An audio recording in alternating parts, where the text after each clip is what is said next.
Le challenge le plus important que j'ai vécu, il y en a plusieurs, mais en tout cas celui qui a été marquant sur la durée, parce qu'il a duré 11 jours, ça a été la traversée du lac Titicaca entre la Bolivie et le Pérou.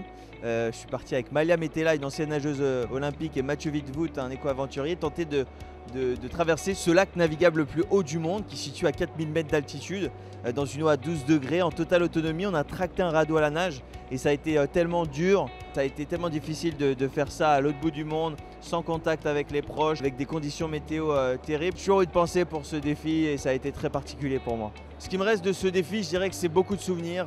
J'ai partagé tellement des moments forts et uniques avec mes deux camarades que ces souvenirs, je les oublierai jamais. On s'est dit des choses, on a senti des choses pendant ces 11 jours de traversée que très peu d'êtres humains sur cette terre vont vivre. Donc on est chanceux quelque part, on s'est mis certes dans le rouge, mais on a vécu des choses extraordinaires et c'est une grande fierté. Et surtout, j'ai appris beaucoup de choses sur moi-même aussi, notamment mes propres limites. J'ai eu beaucoup de doutes pendant ce challenge, j'ai même à un moment donné, le 6e jour, décidé d'abandonner. Mais grâce au témoignage, grâce au conseil de mes proches, Malia et Mathieu, qui faisaient la traversée avec moi, j'ai réussi à me remobiliser.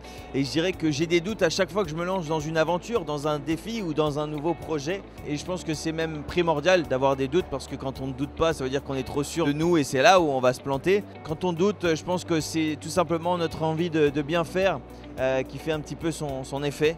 Et c'est plutôt une bonne chose. En tout cas, moi j'utilise ce stress, cette excitation comme quelque chose de positif et qui m'aide à arriver en fait mobilisé et déterminé le jour de l'échéance. Ce qui me pousse à relever des challenges au quotidien, qu'ils soient sportifs ou professionnels, c'est cette envie d'apprendre quotidiennement, d'être challengé quotidiennement. J'ai un peu de mal avec la routine, j'aime en fait faire de nouvelles rencontres, j'aime m'inspirer de nouvelles personnes aussi quasi tous les jours. Je trouve que c'est ça qui est excitant dans la vie en fait, de travailler tout le temps avec les mêmes personnes, de prendre zéro risque et de jamais sortir de sa zone de confort. C'est là où on s'ennuie et où finalement on prend le plus de risques.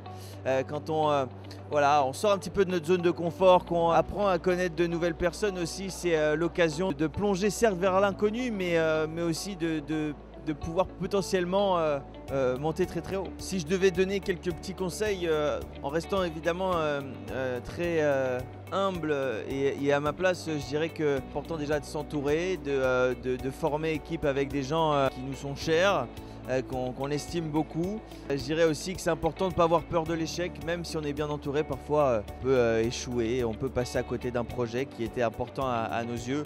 Ce qui est hyper important en fait, c'est de comprendre ce qui s'est passé, pourquoi ça n'a pas fonctionné et comment en fait un jour ça peut potentiellement fonctionner. Moi, quasiment toutes les semaines, il y a des projets qui tombent à l'eau et c'est ce qui m'excite aussi, de comprendre pourquoi c'est tombé à l'eau et comment je vais faire pour que ça fonctionne un jour.